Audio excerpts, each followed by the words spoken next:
Olá pessoal, boa tarde. Estamos começando aqui mais um podcast, Sucesso Culto. Hoje vamos ter aqui comandante do maior avião comercial do mundo, o famoso 380, A380.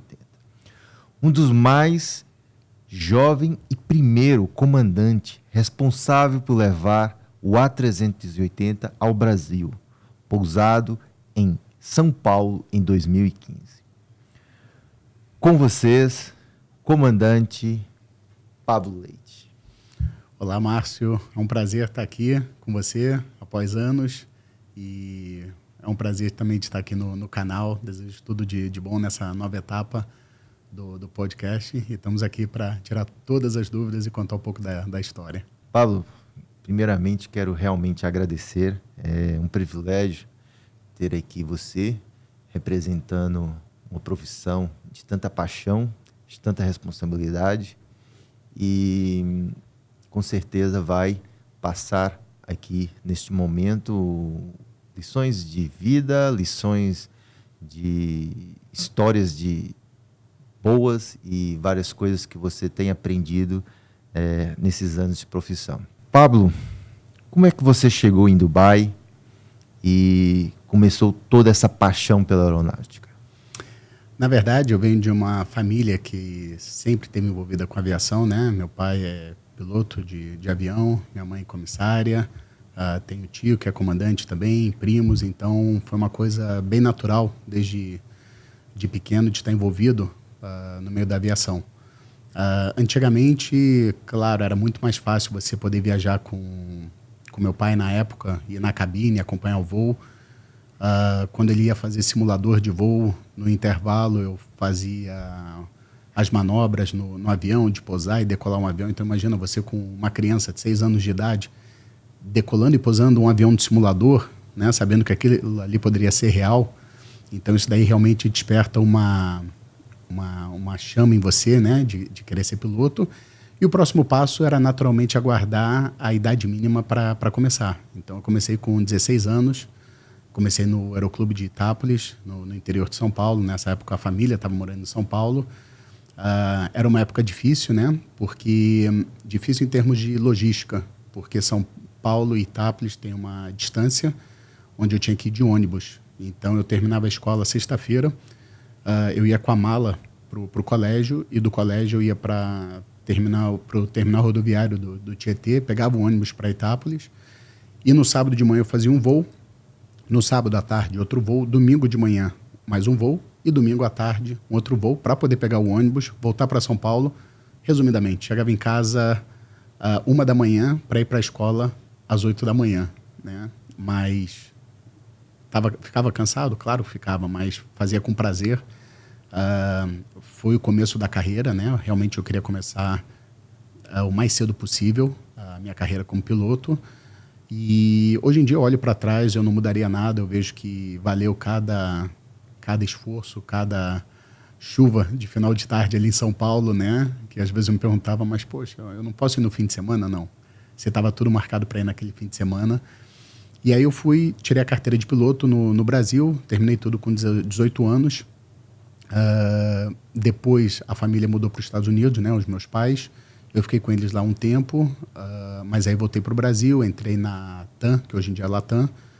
A empresa teve problemas financeiros na época, entre 2001 e 2002. Então, os últimos que tinham sido admitidos foram demitidos, né?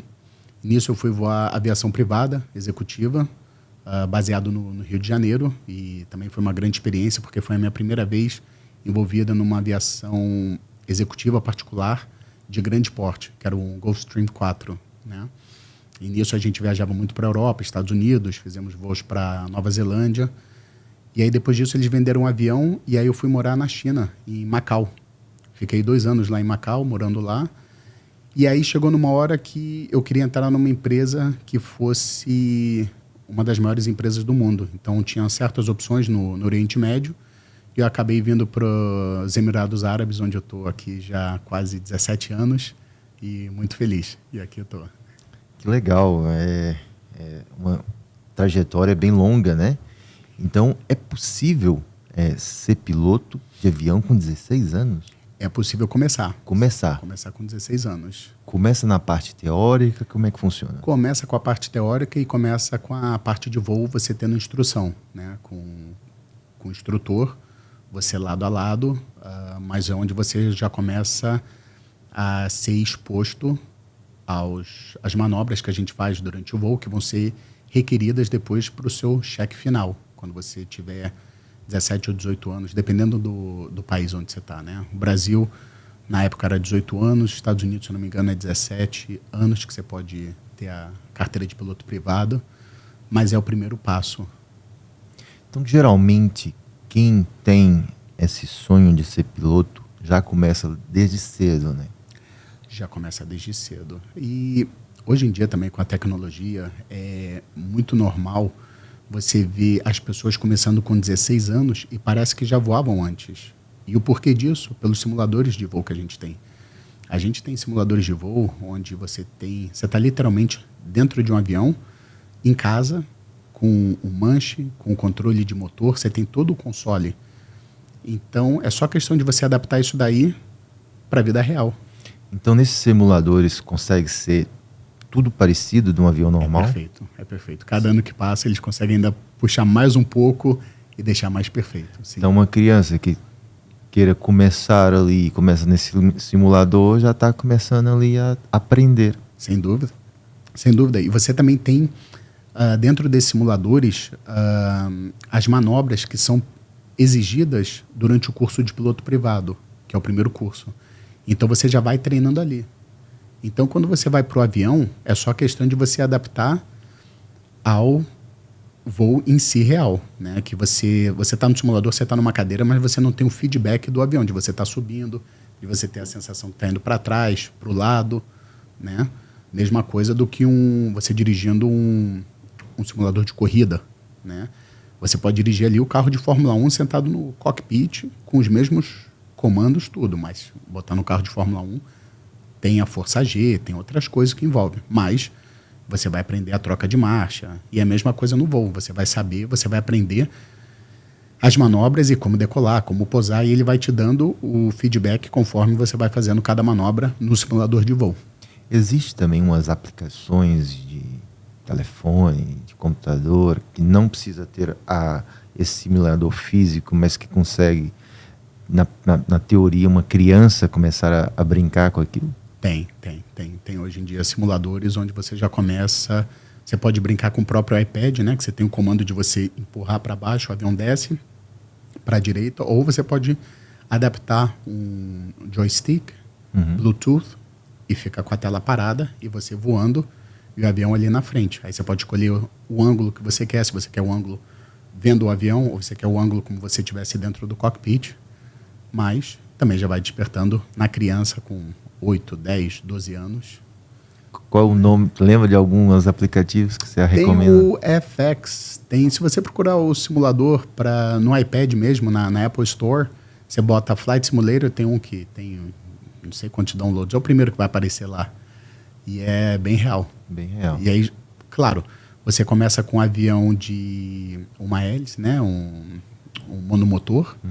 E aí depois você já tem a opção de um avião bimotor. E aí depois você tem a opção de jato, aí você pode pagar $4 até você chegar num caça, que a reação é diferente, que é muito mais rápido. Uau. Mas eles fazem também para você só morder a isca e você vai comprando o pacote todo. Vai tomando a paixão. Exato. Vai. Olha que legal. Então, ou seja, há certos jogos que hoje em dia pode ser bem informativos. Né?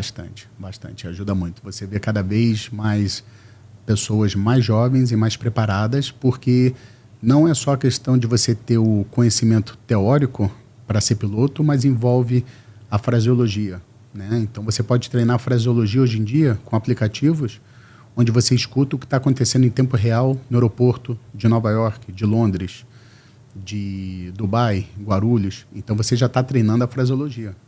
Então o controle, a torre falou alguma coisa, você consegue entender o que ele falou? Não?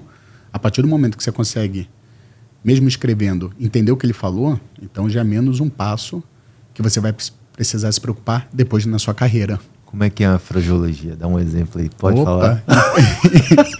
Em português ou em inglês? Fala um pouquinho em inglês, fala um pouquinho em português. Como é que é? Primeiro que não pode rir, tem que ser sério. Eu vou ficar sério. Então, vou falar aqui um avião. É o November 25 Mike Charlie, Request Climb Flight Level 340. Né? Então, seria para mudar de nível.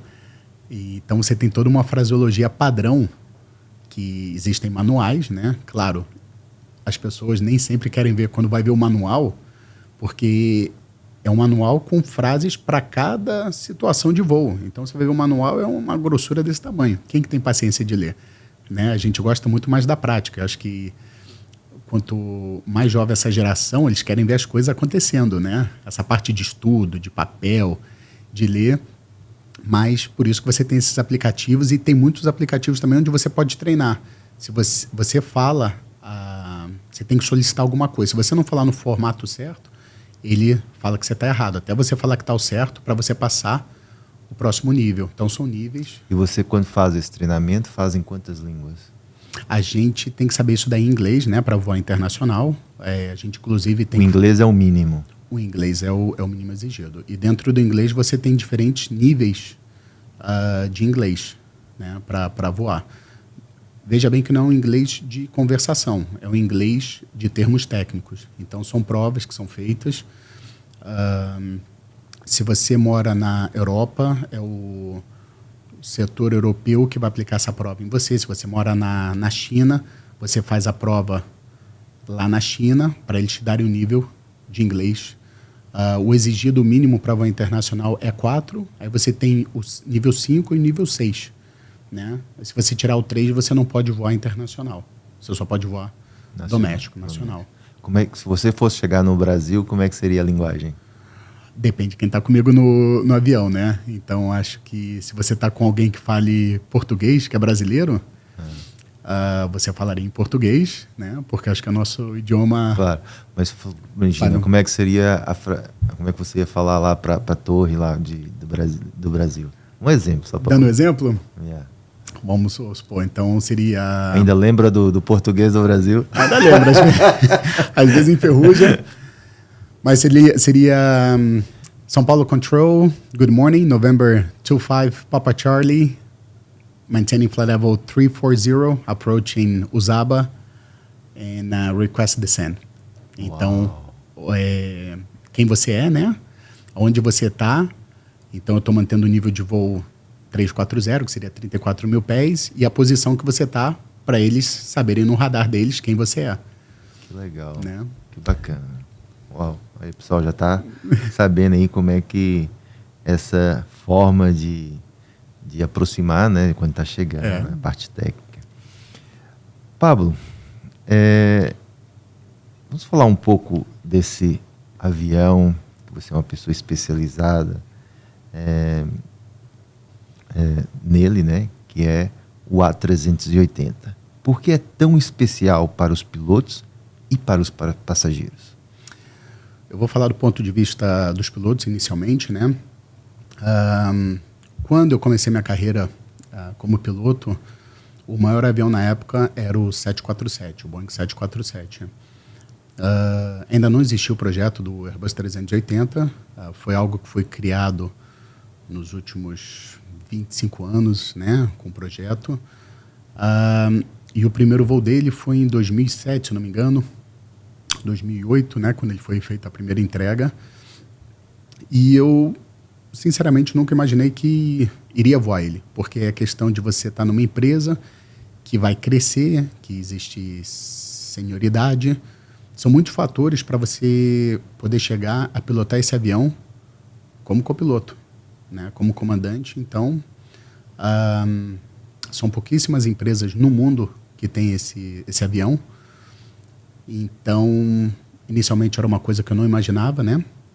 Mas certas coisas na nossa vida vão acontecendo e que só vão fazer sentido lá na frente, né? E a gente olha para trás e fala, uau, né? São diversas curvas, mas sempre num caminho em frente. Então, como piloto, realmente você está voando o maior avião do mundo, você sente isso em termos de o tamanho dele, começando na parte de solo, quando você vai fazer o táxi do avião. Eu comparo muitas vezes, falo para as pessoas, agora, se você pegar o seu carro e você for até o aeroporto, sem problema nenhum, né? Você sabe dirigir, você sabe o caminho. Agora eu vou te dar um caminhão daqueles que tem nos Estados Unidos, de 18-wheelers, grandão, faz o mesmo trajeto, vai até o aeroporto. Como que você vai fazer? Você vai manter a mesma velocidade? Você vai tomar algum cuidado especial? As curvas, né? É diferente de quando você faz com o seu carro. E a mesma coisa com ele. Então, você tem que slow down, você tem que diminuir o ritmo da sua operação, fazer as coisas com muito mais calma, porque é um avião grande, é um avião que tem bastante inércia, né? No solo, em tudo. Mas, em termos de modernidade, o que você tem ali, o espaço dentro do cockpit é algo que eu nunca vi em nenhum outro avião, né? Realmente você tem bastante espaço para trabalhar. Você tem a mesa, que é uma característica normal no Airbus, uma característica comum. No Boeing você tem o control column, o comando de controle aqui. Então, por exemplo, a gente quer almoçar ou jantar, você puxa uma mesinha, bota a sua bandeja em cima e você almoça normal, né? Então... Tem mais espaço. Tem mais espaço, né?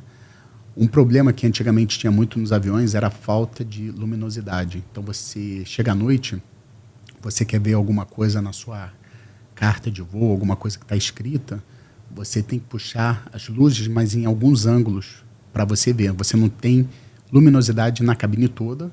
Muitas vezes você não quer interromper, deixar a cabine toda clara, porque pode afetar o outro piloto. Então, você quer só iluminar algo ali, que você quer tirar uma dúvida. E isso era um problema nos aviões de antigamente, porque eram só apenas certos ângulos. Se ligava uma luz aqui, a luz vinha daqui, então você tinha que estar aqui. Se está aqui, está escuro. Mas com o Airbus 380 é impressionante. Durante a noite, você quer ver alguma coisa, você tem certas luzes que sempre vai ter um ângulo ali para você ver. Então, todo pormenor é pensado, todo detalhe. Todo pormenor. E isso daí, acho que a gente tem que dar graças a Deus aos engenheiros que produzem um avião, porque ele realmente parece que eles pensam e tudo que o piloto poderia reclamar, eles têm uma solução, né? Então, em termos de voo também, a gente consegue fazer um voo no Airbus 380 sem o headset, né, que seria o fone de ouvido, porque o avião é tão silencioso, a gente consegue ter uma conversa normal, como a gente estivesse aqui na mesa, falando normal, num tom de voz normal. Isso já não acontece em muitos outros aviões, onde você vai ter que ou aumentar o seu nível de voz, né, deixar mais alto, ou vai ter que botar o fone de ouvido para você não ter que ficar forçando e falando por horas. Então é super silencioso, é um prazer de trabalhar realmente no cockpit desse avião. Em termos de piloto, eu posso falar que, em termos de passageiro, de ter voado muito na econômica, na executiva e na primeira classe, novamente o silêncio dentro da cabine, né?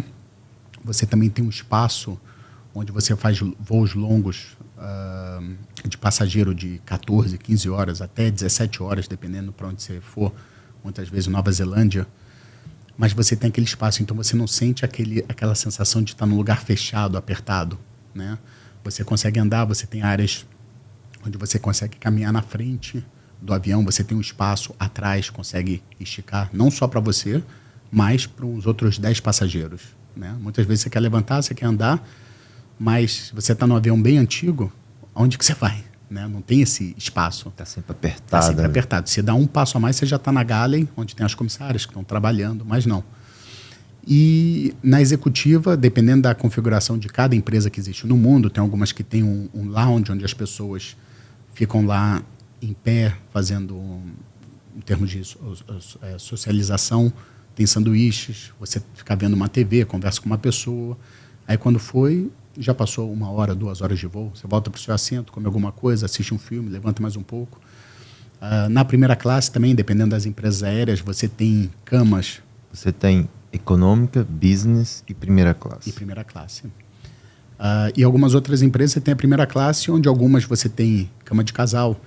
Tem outras empresas onde você tem uma suíte, que é como se fosse o que eles chamam de um residence, onde a cama, você tem o seu mini estúdio ali dentro, né?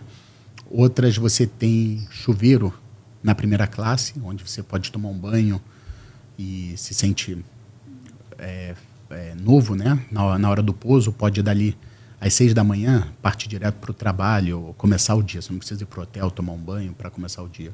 Então, depende muito da configuração de cada empresa, mas, de uma forma geral, o avião é espaçoso, é silencioso e todos que voam sempre gostam. É sempre uma atividade, é algo inovador pelo tamanho dele, que sempre impressiona. Então, há todo esse detalhe pensado, né? Exatamente. Yeah. E para uma viagem longa faz muita diferença. Faz. Mesmo na econômica?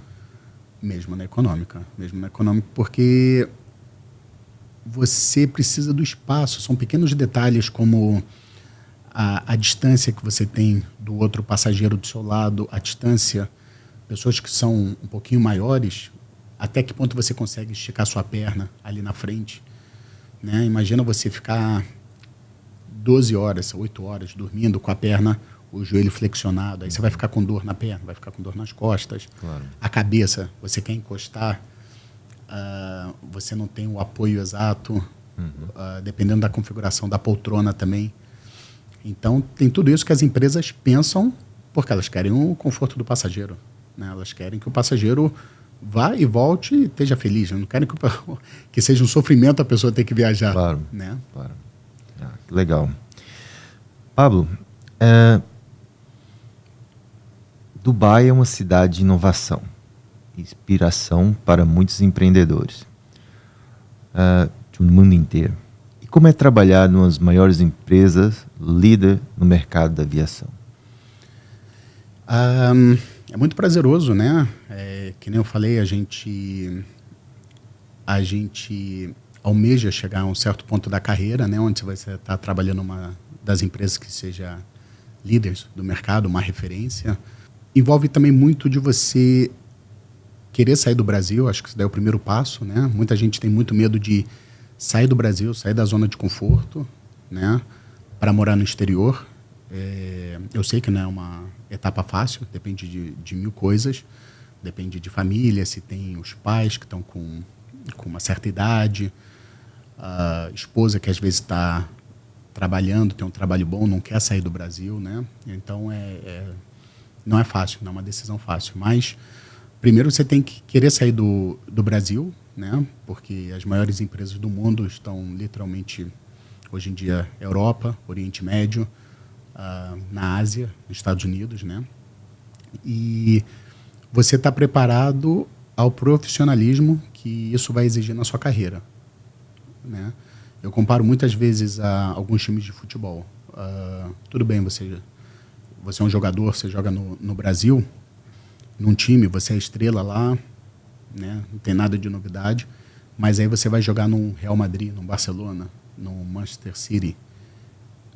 O nível é diferente, a cobrança é diferente, o que eles exigem de você, postura, é diferente. Então, cabe a você, de você querer bater de frente e impor o seu jeito, que não vai mudar, ou você se adaptar e aprender, e isso vai fazer você evoluir como pessoa, como profissional, né? E você vai se adaptar muito mais rápido do que você ter essa resistência e querer reclamar. Mas por que isso? Por que aquilo? Né? Você tinha me falado outra vez um exemplo como se fosse um estádio de futebol, clube de futebol, né? Então, às vezes, essa diferença e as oportunidades que é dada, como é que você fala sobre isso? E uma vez que você está dentro da empresa, há empresas, isso daí, todas as empresas em geral, né? As empresas grandes, elas vão te dar oportunidades, vão te dar as chances. Então, você quer trabalhar num departamento de safety da empresa, você vai ter oportunidade. Se você quiser, você pode trabalhar lá. Você quer trabalhar num outro departamento de recrutamento, né? Para você aprender a auxiliar, assessorar, a trazer novos pilotos, né? Às vezes você tem o conhecimento, você quer ajudar, então você tem essa oportunidade. Você quer trabalhar em... Tem muitas áreas que você pode trabalhar, e mesmo para você ter isso no seu currículo, e depois você, se um dia você mudar para um outro país, você vai ter isso com você, sendo que você foi exposto numa empresa grande, que voa para muitas áreas do mundo, né, muitos países, e uma dinâmica muito, muito forte, muito grande. Então, muitas coisas que acontecem e você vai aprender essa experiência e você vai carregar com você para você levar na sua carreira e onde você for trabalhar numa próxima etapa da sua vida. Como é que é, por exemplo, você trabalhar aqui nesse país? É uma mistura tão grande de nacionalidades, né? Você trabalha aqui com chinês, alemão, inglês, italiano, francês, todas as nacionalidades possíveis. Como é que é essa mistura de nacionalidades dentro do trabalho? Antes de mais nada, é saber respeitar o próximo, né? Eu acho que, por ser brasileiro, a gente gosta de brincar, fazer graça de tudo, mas nem sempre a piada é apropriada para cada cultura, né? Então, você tem que respeitar, cada um tem as suas culturas, religiões, visões de política, né? Que a gente sabe que hoje em dia é um tema muito sensível. Então, você respeitar, por que não tentar aprender um pouco e tentar aprender o ponto de vista da pessoa, né? Que seja uma conversa. Você não precisa falar o que você acha ou tentar convencer a pessoa, mas aprender o que ela tem a falar. Uma coisa é um gringo falar a opinião dele do Brasil. Ele nunca morou lá. Ele vai ter opinião. O Brasil é perigoso.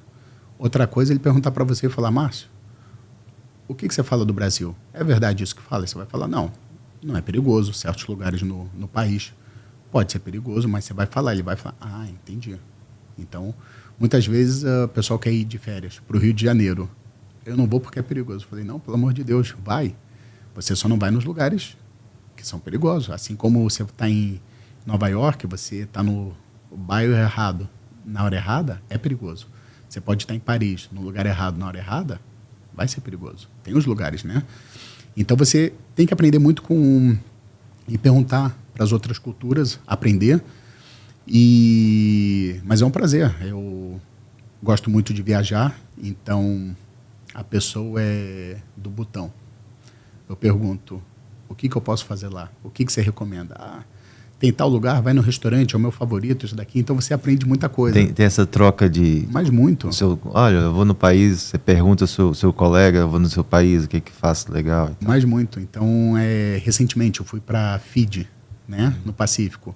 E coincidentemente, uma semana antes da viagem, eu estava conversando com uma pessoa da empresa que era de lá.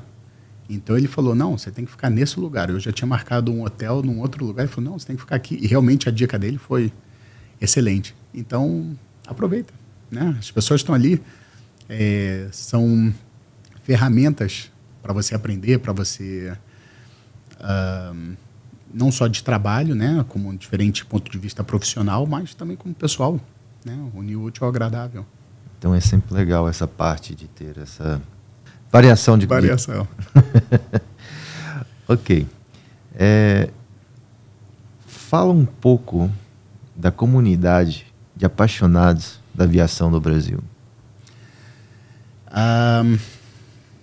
Eu sempre soube que tem muitas pessoas que não tiveram oportunidade de ser pilotos, mas não significa que eles não precisam gostar da aviação. Tem muita gente que tem o seu trabalho, mas eles têm uma paixão pela aviação e um conhecimento que muitas vezes algumas pessoas fazem umas perguntas que eu falo: uau, eu tenho que procurar a resposta, né? Então, realmente, muita gente que é muito bem informada com a internet hoje em dia. Então, você quer tirar qualquer dúvida, você tira ali na hora. E eu acho que o brasileiro carrega isso, o orgulho da aviação com a gente, que eu acho que até deveria ser mais reconhecido pelo Santos Dumont, né? Por ter inventado o avião, né? O primeiro avião. Como é que é a história do Santos Dumont?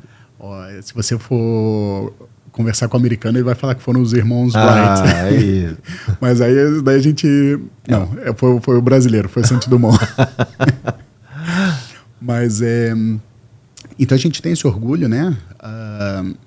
E acho que muito também, dependendo do lugar onde você está no Brasil, que nem em São Paulo, a paixão pelos aviões, mas também a gente tem os aviões ali na cidade, né? Os aeroportos ainda como Congonhas, onde você está no Santos Dumont, você está ali na praia, está o avião passando baixinho na sua frente. Então, é uma exposição que ainda é muito grande. Sempre foi muito grande e ainda continua sendo, né? Então, no Brasil, você tem os spotters, que são o pessoal que fica ali em volta do aeroporto, tirando foto, vídeo. Inclusive, você tem canais no YouTube que ficam filmando os aviões pousando e fazendo comentários. Esse foi um pouso bom por causa disso, daquilo. Então, às vezes eu vou para São Paulo, aí eu chego no hotel, a primeira coisa é botar lá no canal do YouTube para ver como foi o pouso, que você já vê. Né? Então, é uma satisfação muito grande, é um carinho muito grande também de ter o...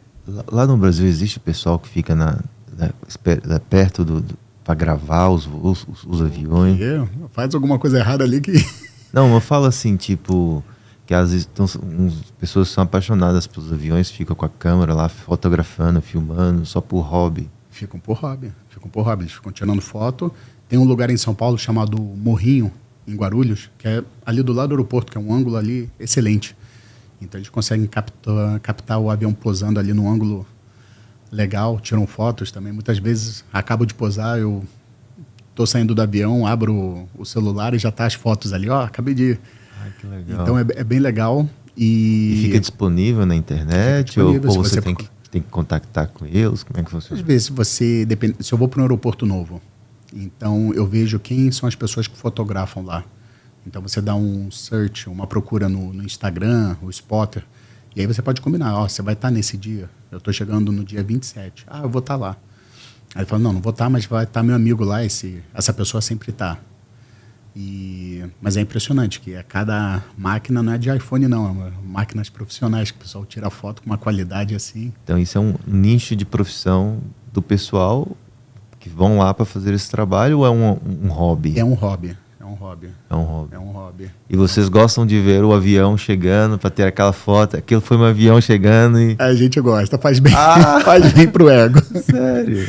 Faz bem pro ego. Não, mas é que realmente você vê de um ângulo e a nitidez, a qualidade é uma coisa assim que você fica realmente...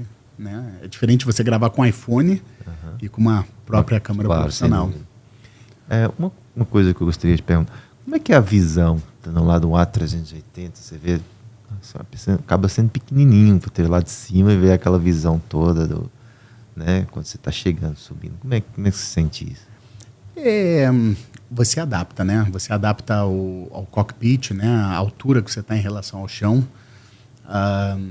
É normal você falar com pilotos de aeronaves grandes, onde você está ali no cockpit, aquilo dali é a sua... Você está olhando ali para frente, o cockpit é igual.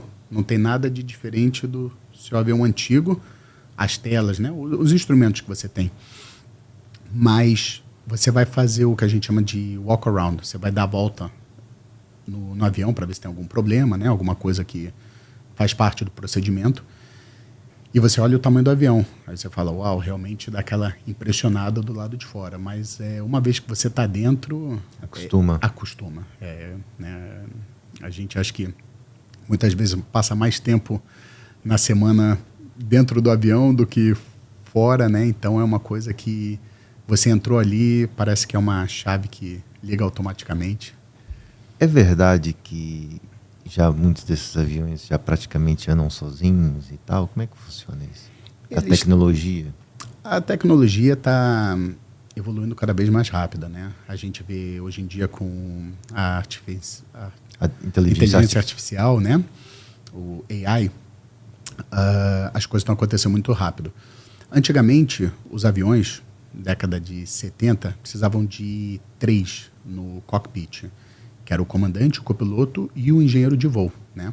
O engenheiro de voo, ele cuidava praticamente dos sistemas. Era muita coisa que ele precisava fazer manualmente num painel dele, que era separado, ele não voava, mas ele tinha que botar o ar para o motor para poder fazer a partida, né? Uma vez que iniciou o motor, ele tinha que fazer as sequências de transferências do sistema elétrico para o barreamento, né? Ele tinha que fazer manualmente. Hoje em dia está tudo automático. Você ligou o motor, você só faz o switch on, muita coisa que acontece, né? Inclusive, se der algum problema durante a partida, Ele para, ele tenta de novo, ele para, ele vai te falar qual que é o problema. Você não precisa ficar adivinhando, mas, pô, esse parâmetro tá assim, tá aquilo. Então, a tecnologia está cada vez mais evoluindo. Hoje em dia, já não precisa mais do engenheiro de voo nos voos. Precisa do comandante e do copiloto, né? Eles já estão fazendo treinamento com os aviões para que um futuro próximo, talvez 20 anos, precise ter só um piloto dentro do avião, porque está tudo automático, né?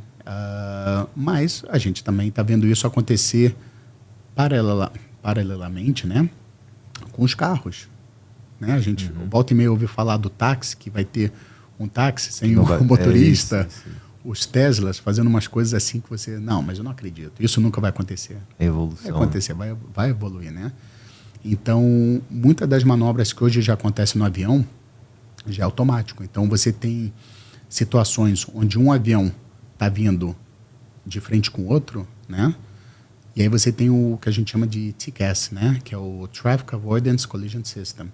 Então, um equipamento fala com o outro e um vai falar para subir, um avião subir e o outro descer, para que eles não, né, eles não se automaticamente já tem isso. Automaticamente. Antigamente, 10 anos atrás, ele falava para você, falando para mim, precisa descer, que o outro vai subir.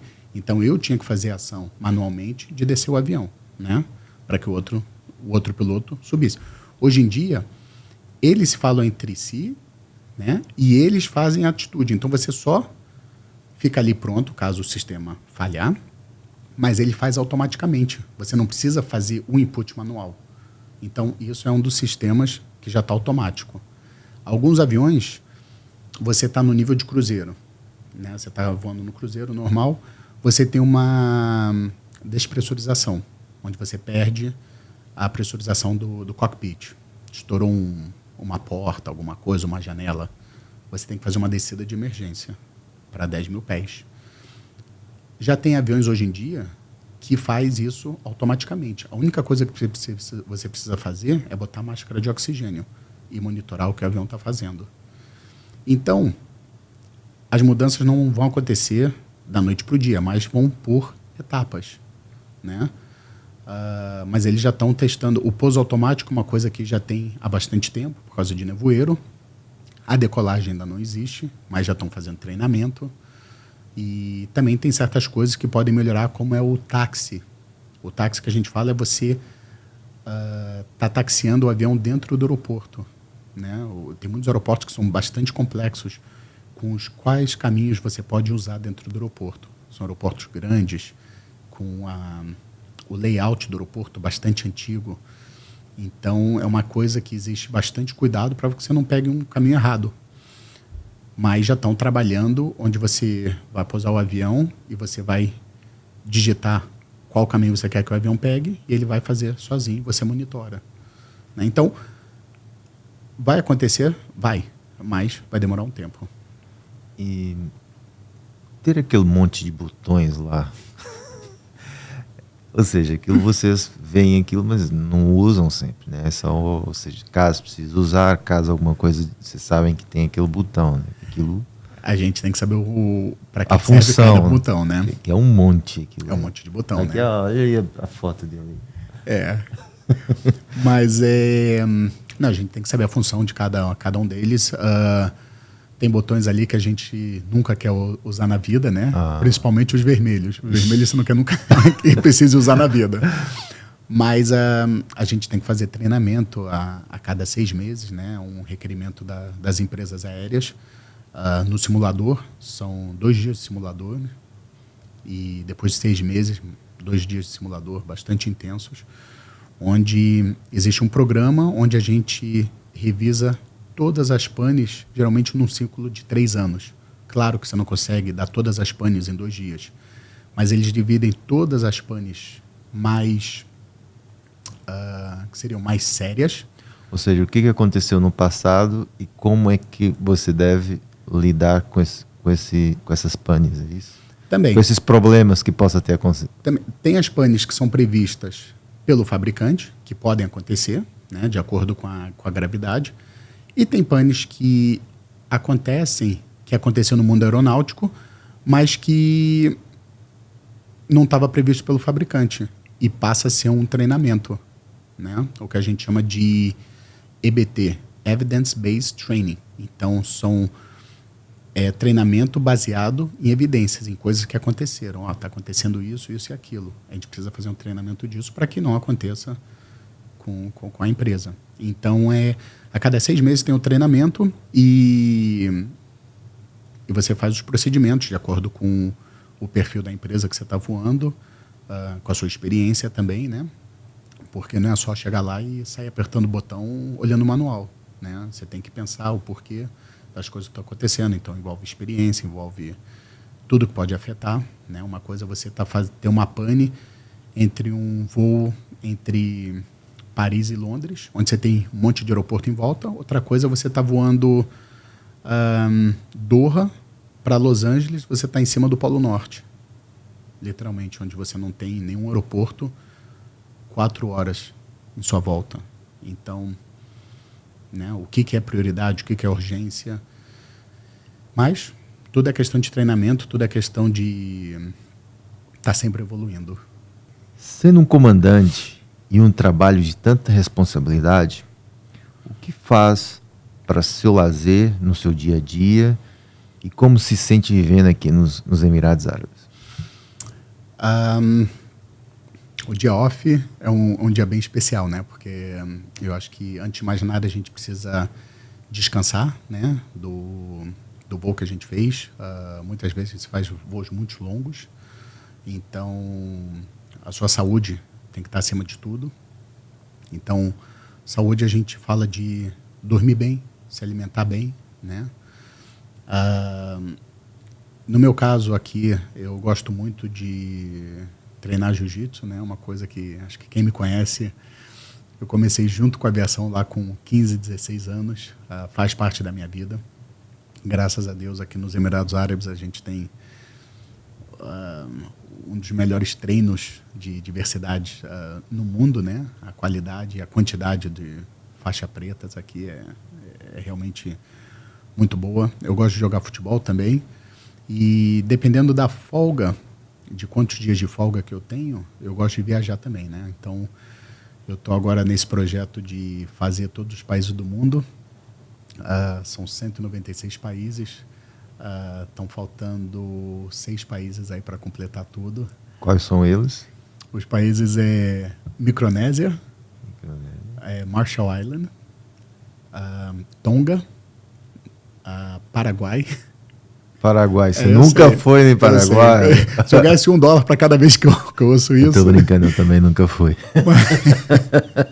Mas Paraguai pode falsificar, né? Não precisa ser. Gâmbia, que fica ali perto de Senegal, e a Coreia do Norte, que também aguardando abrir em breve aí. Mas então eu gosto muito de viajar. O pessoal fala, pô, mas você já viaja a trabalho, você ainda quer viajar nos dias de folga? Eu acho que, por eu estar aqui no Oriente Médio, ter essa oportunidade de poder viajar em todos esses países que tem em volta é uma oportunidade única. O que eu aprendo em cada viagem não está escrito, né? Eu acho que a gente aprende a gente vê muita situação, ainda mais quando você viaja para a África, e você aprende a dar muito mais valor à vida, às coisas que você tem, e você agradecer antes de pedir por algo. Que legal. Sim, a viagem, na verdade, é um grande estudo, né? Porque o que você tem aqui, não tem ali. A cultura, forma de estar. Então, cada lugar que você vai, você acaba sempre por aprender, né? Sem dúvida, sem dúvida. E você passa por situações incríveis, né? Por experiências que realmente você gostaria que todo mundo pudesse ver isso, né? Você pudesse dividir com o mundo. Uma coisa que é muito legal de ver é o quanto o brasileiro é querido e bem visto ao redor do mundo. Eu sempre viajo com uma camiseta do Brasil, né? E a alegria e acho o nome dos jogadores, né? Ronaldo, Romário, e o sorriso de felicidade nas pessoas. Então é muito legal você fazer parte de um país onde você é bem-vindo, bem recebido em diferentes lugares do mundo. Sim, o Brasil, ou seja, começando pelo futebol, né, que tem sempre essa expansão de chegar a muita gente, né, que o futebol ficou muito famoso. Depois tem toda essa... O povo brasileiro é um povo acolhedor, bastante, sorridente, gosta de se comunicar, gosta da festa. Exato. Então, de maneira que as pessoas se identificam muito com isso, né?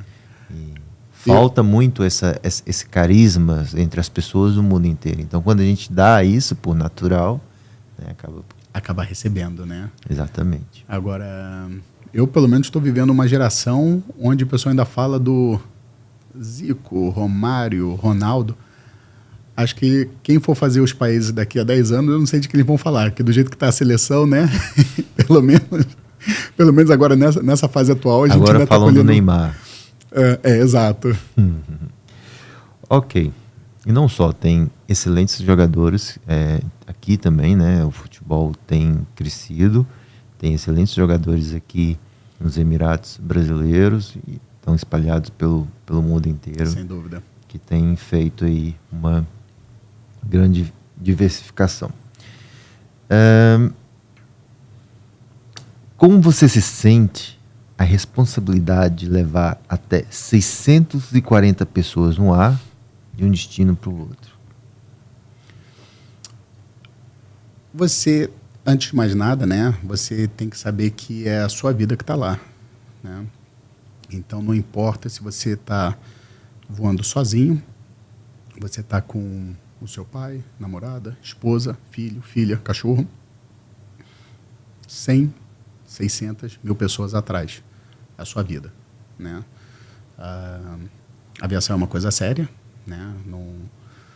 Em termos de... Não é brincadeira, porque um erro é o suficiente para você morrer e você levar quem está com você, né? Então,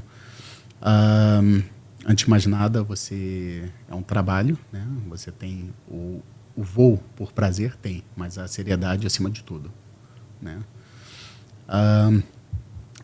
E você tá com as pessoas ali atrás, o porquê que você pensaria nisso? Talvez num caso de uma pane, num problema mais sério com o avião, mas se eu já estou resolvendo um problema onde a minha capacidade de raciocínio já está completamente ocupada resolvendo um problema, alguma coisa que seja séria, eu ainda vou pensar nos passageiros atrás, entende? Eu tenho que... Por que eu vou botar esse peso nas minhas costas? Acaba ser uma coisa emocional, né? Você vai deixar pelo lado emocional. Então, por que eu vou botar isso como um fator a mais? Vai me ajudar em alguma coisa? Não vai, né? Então, acho que nem eu falei inicialmente, você pensando em você e você resolvendo o problema onde você vai buscar o melhor e sua mente está aberta, né, para você ter mais capacidade de pensar, raciocinar e buscar alternativas que às vezes não estão aparecendo ali na sua frente, que às vezes você tem que pensar o que a gente chama outside of the box, para alguns casos, algumas panes, né, situações. Mas por que eu vou pensar, nossa, eu tenho mais 640 passageiros aqui, e o que eles vão pensar, o que eles vão... Não, você faz o que você é treinado, o que você é doutrinado, né, e todo mundo vai vir junto com você, né, e você quer um successful outcome da situação. Que legal. Como funciona a escolha de itinerários com tantos aviões voando pelo mundo inteiro? Você diz das rotas que a gente escolhe, para onde a gente quer ir e também... Só para as pessoas entenderem como é que funciona sim, das rotas, tá tantos aviões voando para o lado... O caminho, Yeah. Tá bom. Geralmente as empresas funcionam baseado em senioridade, né? Antiguidade dentro da empresa, onde você faz o pedido de voo para onde você quer ir, né? No meu caso, meus pais moram nos Estados Unidos, então sempre que eu posso, eu quero estar indo para os Estados Unidos para poder encontrar com eles.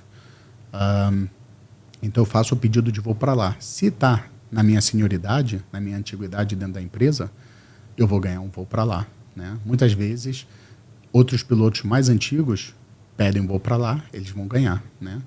Mas você tem bastante rotas, bastante nacionalidades.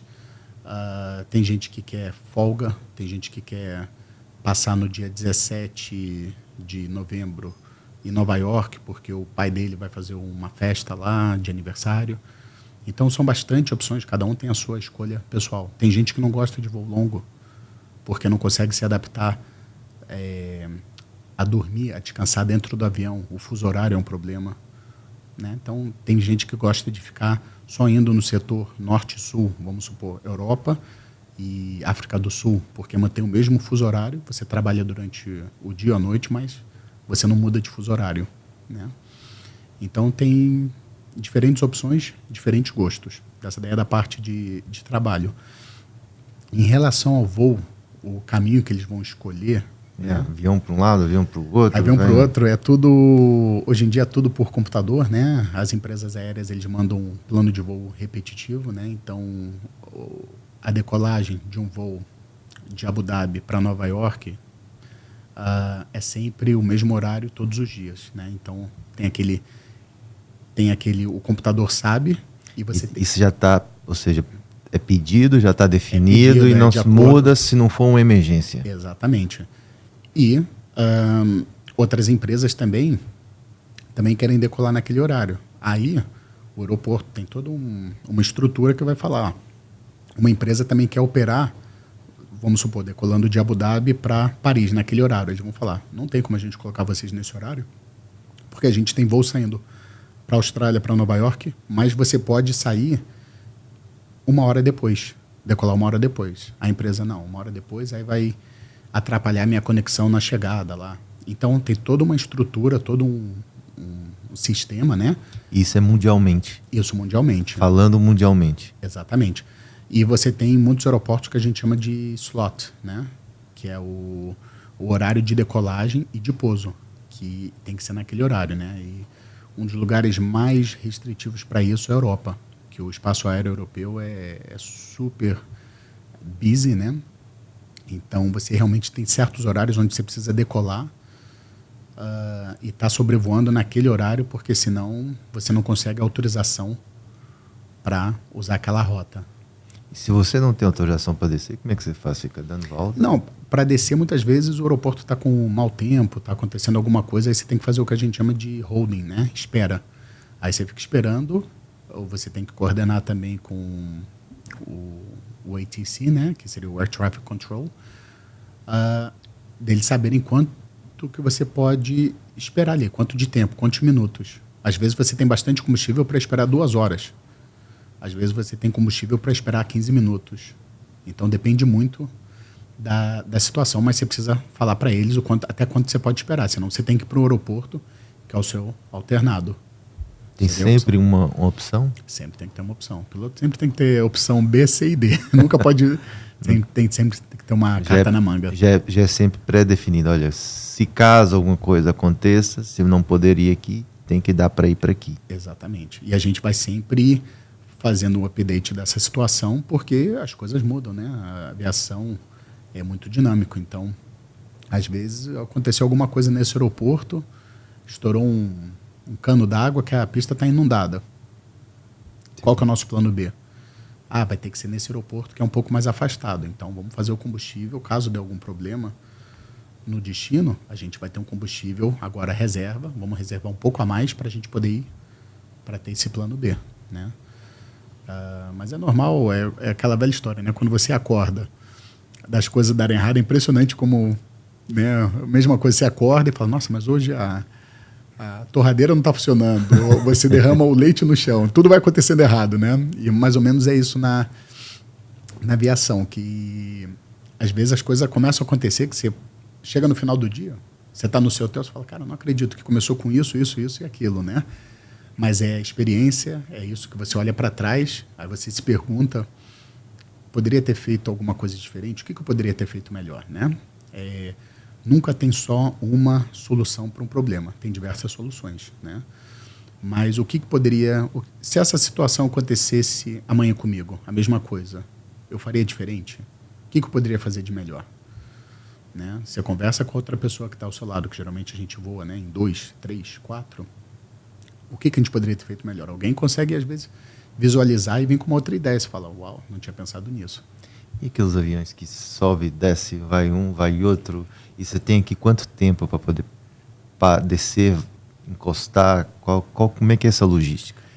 Isso daí tudo é definido pela empresa, né? Tem empresas onde eles querem...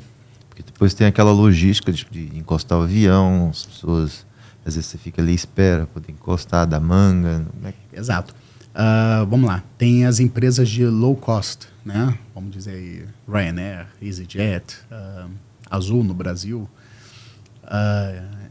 onde você chega e eles conseguem desembarcar, faz uma faxina rápida e embarcar tudo em questão de 30 minutos. 30 minutos. 30 minutos. Né? Então, porque assim eles evitam pagar taxa de aeroporto, porque é menos tempo no avião no solo, menos tempo com a tripulação fora, maior a eficiência, né? Então, um avião grande, você não consegue fazer isso. Então, a empresa tem que alocar um tempo maior para o avião chegar, todo mundo desembarcar. Uma coisa é você desembarcar 130 pessoas rápido, com uma mala de mão. Outra coisa é você desembarcar 600 pessoas, cada um que era para viajar com uma mala de mão, na verdade, parece que está levando um container. Há sempre os abusos. Exato. E pessoal sair, pessoal de idade, precisa de cadeira de rodas, né? Então tem todo um planejamento para que esse desembarque seja um processo contínuo, mas sem ter pressa. Eles limparem um avião, aí tem que tirar todo o lixo, tem que trazer tudo de fora, que a gente chama de catering, né? As comidas. Um voo aí de 15 horas vão ter 3 refeições por passageiro. Então, 500 passageiros, vezes 3, 1.500 refeições, guardar em cada lugar. Então, tem toda essa logística. Então, um avião grande, 3 horas e meia parado para que faça esse desembarque e embarque. Um avião pequeno, que nem eu falei da Ryanair, onde eles não servem uma comida quente ali, que não precisa disso, é só botar umas garrafas d'água, bebida, eles conseguem fazer em 30 minutos. Você, por ser piloto do A380, a maioria dos teus voos é tudo longos, né? A maioria. São voos de 12 horas para cima. A gente faz também alguns para a Europa, onde é de 6 a 7 horas de voo. Em 12 horas, como é que é? Vocês têm um lugar para vocês dormirem no avião, reveza? A gente tem. Então, vamos... Até 8 horas, são 2 pilotos, não precisa de descanso. Vou usar um exemplo num voo de 14 horas, né? Que seria dos Emirados Árabes para Austrália, Nova Zelândia, Los Angeles, Brasil. Então, são 4 pilotos, sendo 2 comandantes e 2 copilotos, né? O comandante e o copiloto, eles decolam o avião e trabalham por 6 horas, metade do voo. A outra tripulação, eles vão descansar. Depois que decola, eles descansam. Tem um lugar lá que são os beliches, né? Tem um descanso, você consegue dormir bem, você consegue descansar bem, é afastado dos passageiros. Então, e é separado para cada um ou esse beliche é aberto? O comandante e o copiloto é um em cima do outro e depois você tem a área dos comissários, que é separado. Mas é afastado dos passageiros, não tem barulho. Você consegue controlar a temperatura lá, é super... você consegue descansar, né? E na metade do voo, troca. Então, quem estava descansando vai para o cockpit e quem decolou o avião, né, e estava trabalhando às 6, 7 horas, vai para o descanso. Porque o intuito é, antes da descida, trocar novamente. Então, quem estava descansando vai estar fresh, vai estar descansado para fazer o pouso. Então, tem uma troca quase 3 vezes. Tem uma troca. Então, a gente sabe exatamente qual vai ser o nosso período de descanso em cada voo desses longos. Então, você consegue já planejar 2 dias antes. Então, eu vou fazer uma decolagem às 2h40 da manhã.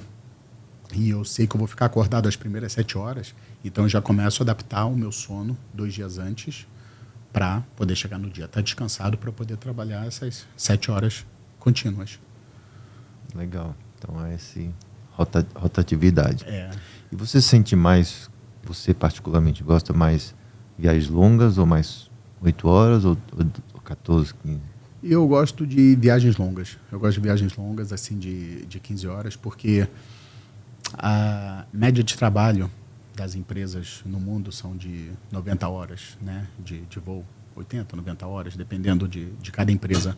Mas você consegue fazer mais horas de voo num curto período de tempo. Então, significa que você vai ter, provavelmente, mais dias de folga. Porque você trabalhou, já fez bastante horas de voo. Quando você faz uma viagem, você tem quantos dias de folga?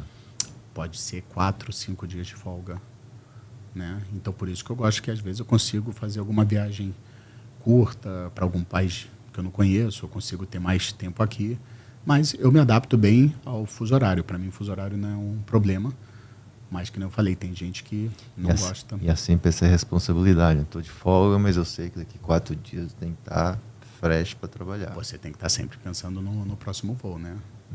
Porque você não quer chegar no voo super cansado. Isso passa a ser uma rotina, né? Você passa a conhecer o seu corpo e saber como que você reage a certas situações, né? E como é que é com a família você organizar isso tudo? Sabe, olha, pessoal, agora eu preciso descansar, não me chateia. Eu acho que você... Eles adaptam bem, as crianças e tal? Eu acho que você tem que... Você não pode nunca culpar ninguém pelo não descanso, entendeu? Se tem alguma coisa acontecendo, você vai para um hotel, você tem que achar o seu descanso. Você não pode chegar num voo e querer culpar, não descansei hoje por causa disso, daquilo. Tem que partir de você. Eu fui jogar bola e me machuquei. Não, né? Você tem as responsabilidades suas. Então, parte de você saber o horário que você tem que dormir e stick to the plan. Né? Tudo muito sério, né?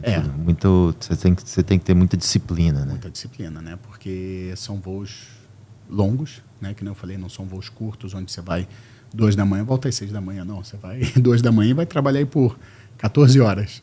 Que legal. É muito interessante. Como funciona os vossos treinamentos como comandante? A gente já falou um pouquinho, mas se quiser complementar.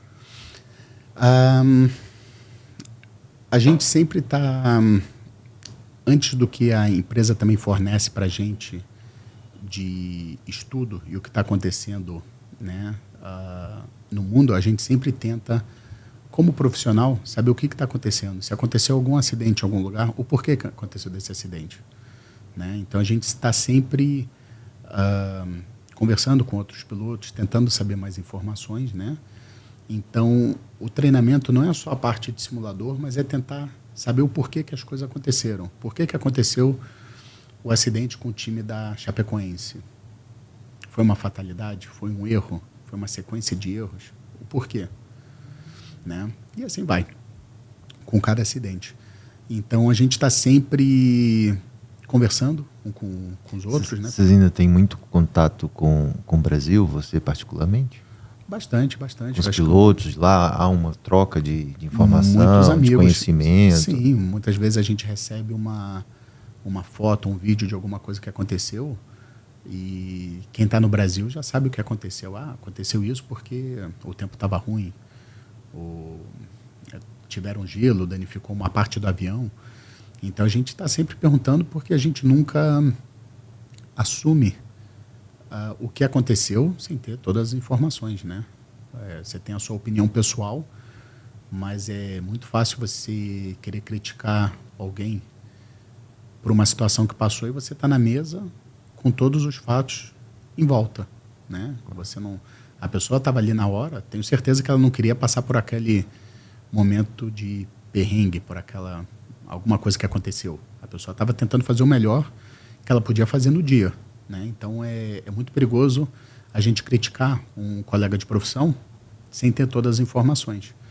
Né? Mas a gente quer aprender, não para criticar, mas para que isso não possa acontecer com você no futuro.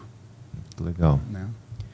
Então, há todo esse treinamento contínuo. Né? Exatamente. Né? Da nossa parte, deve você querer saber mais informações e o da empresa foi o que a gente falou antes do simulador.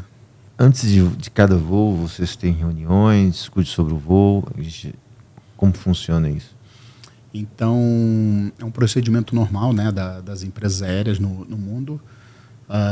A gente vai para um lugar, geralmente uma sala, né, onde você encontra com outro piloto e você vai conversar sobre o voo. Então, no caso, a gente vai estar fazendo um voo, vamos supor, do Bahrein para Nova York. E a gente tenta falar sobre as coisas que são diferentes no dia. Quais são o que a gente chama de threats, né? Quais são os perigos que podem ter? O aeroporto aqui de Bahrein está tendo uma reforma. Então, vamos tomar cuidado para a gente poder pegar o caminho certo para, né, decolagem. A gente vai passar perto do Líbano com Israel. A gente vai estar ali a 20 milhas, 40 quilômetros de voo. Tudo bem, como que está o tempo lá? O tempo está ruim? Porque às vezes o tempo vai estar ruim e você só vai conseguir desviar para o lado de Israel. É uma coisa que você quer fazer? Não. Então, a gente só poderia desviar para a direita, né? Dando um exemplo. A gente precisa de mais combustível. A gente tem combustível para isso. Então, você começa a ver tudo que poderia dar de errado, quais são os perigos. Tem uma precaução, né? Precaução do voo, né? Então, muitas vezes eu vou ver 10 coisas, muitas vezes o outro piloto vai ver 9 coisas, mas eu vou ver uma coisa que ele não viu, ou vice-versa. Ou ele vai falar de uma coisa que eu nem me toquei. Ele falou, Então, a gente sempre faz esse bate-bola. E muitas vezes você vai decolar e está com previsão de turbulência após 2 horas de voo, 3 horas de voo. A gente sabe que é o momento onde está tendo o serviço teve a comida e aí vai ter de bebidas quentes, como chá e café. É um momento onde você quer que eles façam um serviço de chá e café com turbulência. Caso caia um café, uma água quente em cima do passageiro, pode se queimar, feio.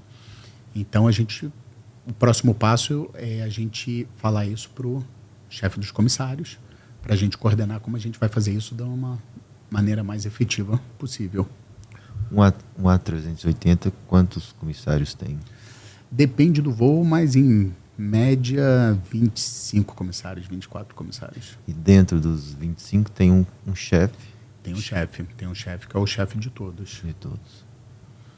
Toda essa coordenação. Toda essa coordenação. Mas o topo da coordenação vem do comandante. Vem do comandante, que ele é o responsável, né? Legalmente, e ele que vai dar as ordens para que tudo aconteça da maneira mais eficiente possível. Bacana. O A380, ele deixou de ser fabricado, né? E qual seria próximas opções de evolução da aviação? O 380 tem uma corrente na aviação que insiste, alguns donos de empresas aéreas grandes, né, para que ele volte a ser produzido, mas com um motor mais eficiente. Esse motor que é usado atualmente é um motor antigo, de uma tecnologia dos anos 2000. A gente já está em 2023. Então, olha quanto que evoluiu tudo em termos de modernidade, eficiência do motor, né? O que a gente fala de eficiência é você ter um menor custo de combustível para uma determinada rota, né? O quanto mais econômico for esse motor. Então, vamos lá. A fuselagem do avião é a mesma, não vai mudar muita coisa. Vai ter um outro detalhe, mas a fuselagem é a mesma. O que mudaria seria o motor. Então, o 380, sim, foi parado de fabricar. Tem algumas empresas que pedem para que ele possa ser feito de novo, né? Que ele possa voltar a ser fabricado, mas tem que ter uma demanda muito grande para justificar todo o custo que envolve produzir um avião desse tamanho. Ele foi feito menos de 300 unidades, né? Desde do primeiro que saiu da linha de produção. Para você ter um exemplo, o 737, que é um dos aviões mais successful na história da aviação, ele teve mais de 16 mil unidades vendidas. Algumas mudanças na fuselagem, mas basicamente o motor sempre melhorando, melhorando, melhorando, né? Mas é um avião menor, um custo de produção menor, né? Teve mais demanda. Teve mais demanda. Se você não tiver o commitment das empresas aéreas de fechar um contrato grande, que nem um avião 380, fica difícil de justificar, né? Me fala um pouco como é que foi em termos do Covid, né? Que teve aí, aviação foi uma das partes um dos setores mais afetados, né? Por essa paralisação, por essa crise mundial e esse problema que tivemos. Bem, eu acho que cada pessoa teve uma história diferente, né? Durante esse período de Covid, aconteceu algo que ninguém nunca imaginaria, que seria a aviação parar no mundo, né? A gente consegue imaginar um ataque terrorista que nem teve nos Estados Unidos, parando os Estados Unidos, mas não como que foi a nível mundial, né? Foi uma surpresa. No meu caso, eu tinha voltado de um voo de São Paulo, onde eu posei e já fui de férias para o Suriname, Guiana, e depois fui para os Estados Unidos. Então, estava de férias, e aí você começa a ouvir a TV falando que tal lugar nos Estados Unidos está com problema, Nova York, no meu caso, né? Nova York, sendo que eu estava em Colorado. Aí, alguns casos em Colorado. E aí, a gente começou a ouvir rumores, né? Os amigos, todo mundo, que os Emirados Árabes poderiam fechar o aeroporto. Aí eu falei, eu ainda tinha mais 10 dias de férias. Eu falei, eu prefiro estar na minha casa do que estar no mundo, né? Tinha a opção de estar na casa dos meus pais, nos Estados Unidos, mas também a situação nos Estados Unidos estava ficando fora de controle. Então, resolvi voltar para os Emirados Árabes. A aviação parou. Os 380 pararam de voar na época, né? Porque não estava tendo a demanda, todo mundo parou de voar. É um avião com custo alto. Se o avião não está cheio, não compensa botar ele para voar. Então, cada empresa agiu de uma forma diferente, né, durante esse período. No meu caso, eu continuei ligado à empresa, mas eu estava de licença não remunerada. E aí é incrível porque o mercado ele sempre se ajusta de acordo com o que está acontecendo. Então, a aviação comercial parou, mas a aviação de carga e a aviação executiva cresceu de uma forma impressionante. Por quê? Não tinha mais os aviões de passageiro para ajudar no transporte de carga. Então, todo mundo tinha que comprar as coisas em casa, entrega. Então, as empresas de carga fizeram lucros assim que nunca antes registrados, né? E, ao mesmo tempo, quem tinha dinheiro para voar executiva, eles alugavam um avião e você, quando voava de avião privado ou particular, as restrições para você ir de um lugar para o outro eram diferentes do que quando você vinha de linha aérea, onde você está envolvido com vários passageiros em volta, né? Em termos de teste de PCR, todas essas coisas. Então, eu consegui uma oportunidade para ficar voando temporariamente um avião executivo. Então, eu não fiquei parado. De novo, foi uma boa experiência, porque eu tinha voado aviação executiva anos atrás, antes de ir para a China. O que seria aviação executiva? A aviação executiva seria o jato particular, okay. Jato privado. A sua empresa tinha esse serviço? Não, eles não tinham, mas a gente estava de licença não remunerada, né? Você estava sem licença, você está de licença, mas você podia trabalhar em outra empresa, era isso? Você estava livre para fazer o que você precisasse fazer, né? Porque você estava sem salário. Aí você conseguiu trabalhar em outra empresa? Devido à experiência que eu tinha da aviação executiva. Então, consegui uma coisa que era fora daqui dos Emirados Árabes e que ajudou a manter o salário e a manter... Até porque eu não sabia quanto tempo ia durar. Acho que ninguém sabia se a temporada de pandemia ia durar 1 ano, 2 anos, 5 anos, né?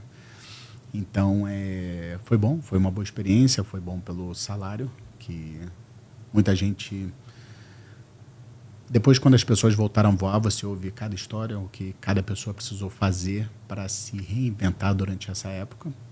Gente que trabalhou entregando pizza, gente que trabalhou levando crianças dos vizinhos. Piloto. Para a escola, para ter um trocado qualquer. Gente que tinha mortgage, financiamento na casa, mas teve que vender a casa com tudo, porque não tinha como manter. Né? Cada um com a sua história. É difícil, né? Cada um teve, realmente foi um momento único e não tinha como você prever, não tinha como você falar, o país vai entrar em recessão. Então, se a pessoa teve uma oportunidade de comprar uma casa, tudo isso aconteceu em março. Em dezembro, né, a pessoa comprou, né, porque ela está achando que a vida dela vai continuar normal. Então, quando você volta, e até hoje a gente comenta, o que você fez, né? Aí você ouve cada história e você fala, uau.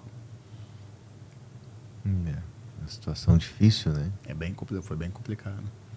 Mas conseguiu, agora a aviação está em alta novamente, né? Está em alta. O que eu acho, do meu ponto de vista pessoal, é que muita gente perdeu, muita gente próxima, né? Muita gente conhecida.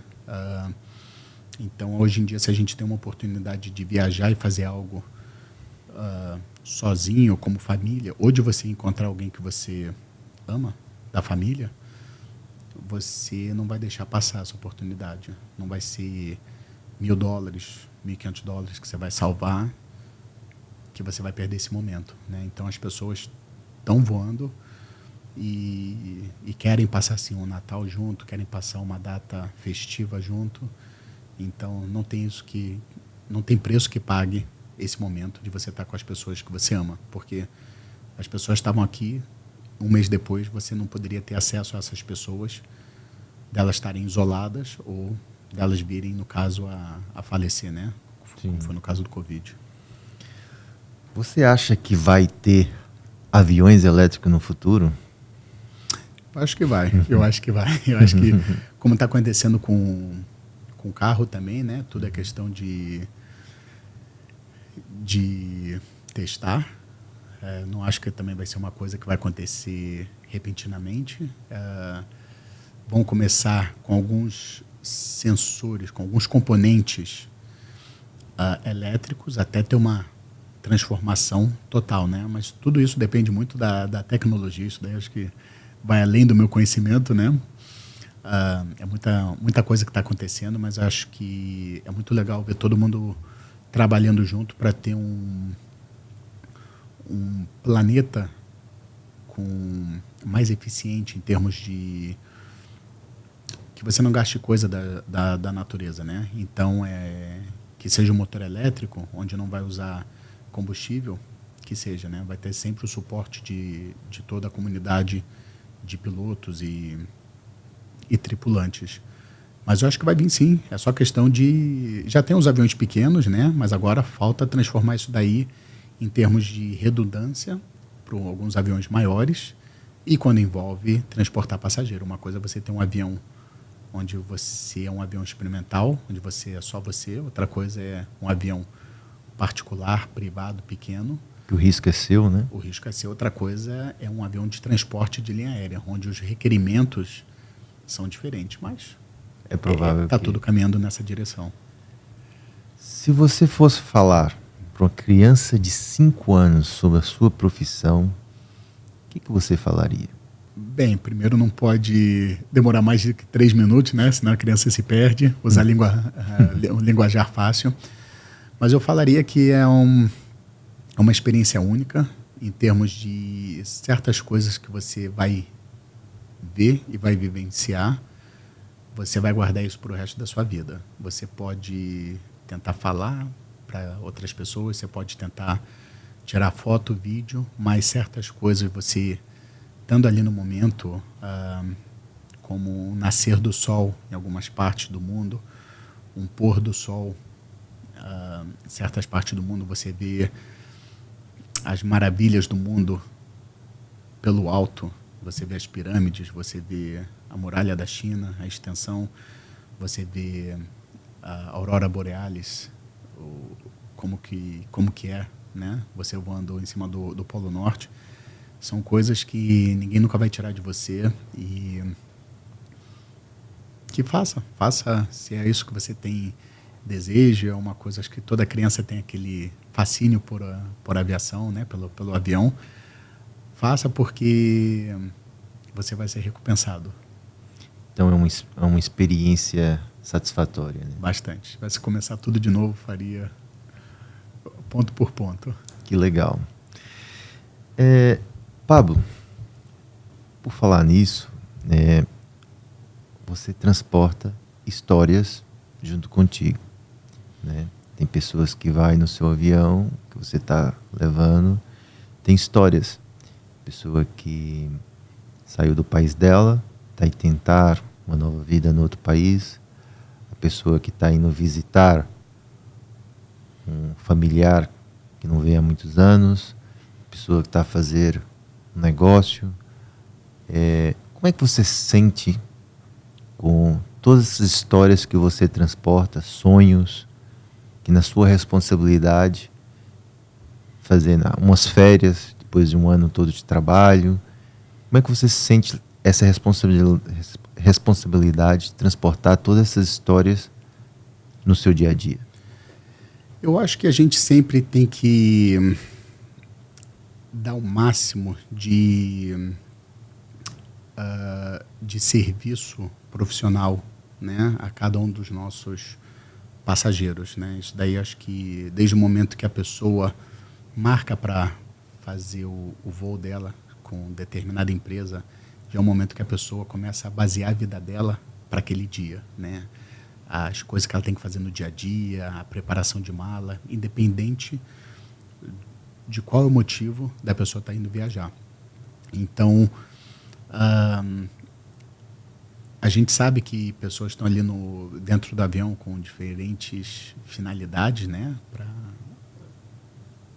do voo delas, mas sempre da forma mais profissional possível, sempre com um sorriso no rosto. Eu acho que nada compara a você ou a sua tripulação ter um sorriso no rosto, estar disposto e estar feliz naquilo que você está fazendo, porque isso vai refletir na operação de toda a equipe e isso o passageiro vai ver que não é uma coisa forçada, que é uma coisa natural.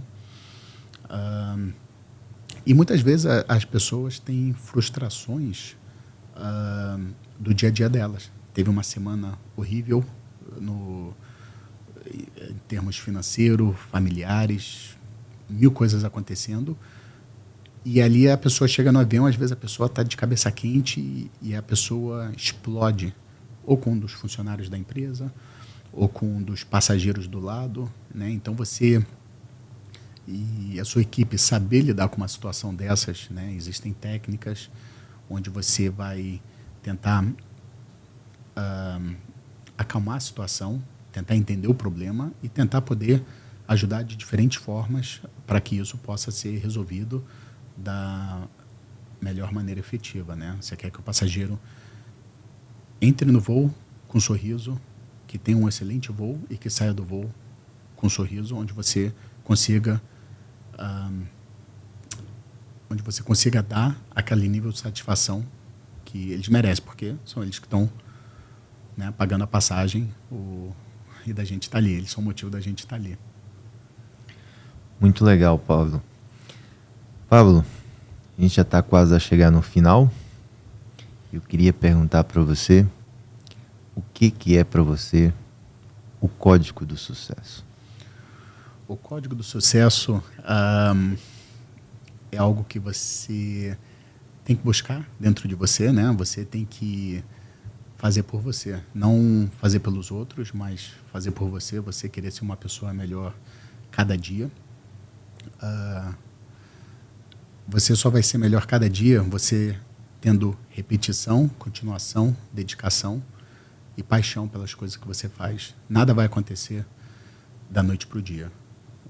Na sua vida você vai ter oportunidades, mas se você não estiver preparado para aquelas oportunidades, as oportunidades vão passar.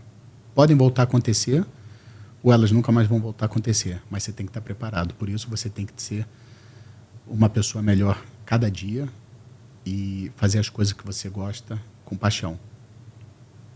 Muito bom. Você tem alguma mensagem para algum jovem que está querendo ser piloto? Claro. Corra atrás dos seus sonhos, né? Sempre tenha o que a gente chama de long-term goal, onde você quer estar daqui a 15 anos. Né? Pergunta para você onde você quer estar daqui a 15 anos. Mas para fazer esse sonho acontecer, você precisa de pequenos passos. Né? A gente, para construir um castelo, a gente precisa colocar tijolo por tijolo para chegar no castelo que você quer. E a mesma coisa. Então, mantenha a persistência, a consistência. Tenha também short-term goals, né? Objetivos a prazos mais curtos, onde você quer estar daqui a 2 meses, 6 meses, 1 ano. Não fique na zona de conforto. É muito fácil a gente achar a zona de conforto e achar motivos de não fazer as coisas. Ache motivos para fazer as coisas. E você chega lá. Todo mundo... If you can dream it, you can do it. Perfeito. Pablo, muito obrigado. Foi aqui um bate-papo muito legal. Espero que as pessoas, vocês aí todos possam se inspirar aí na história do Pablo, que conseguiu chegar aqui a um nível muito alto nos Emirados e está representando muito bem aqui a nossa nacionalidade. Muito obrigado, Pablo. Eu que agradeço, Márcio. Prazer é todo meu. Obrigado. Obrigado.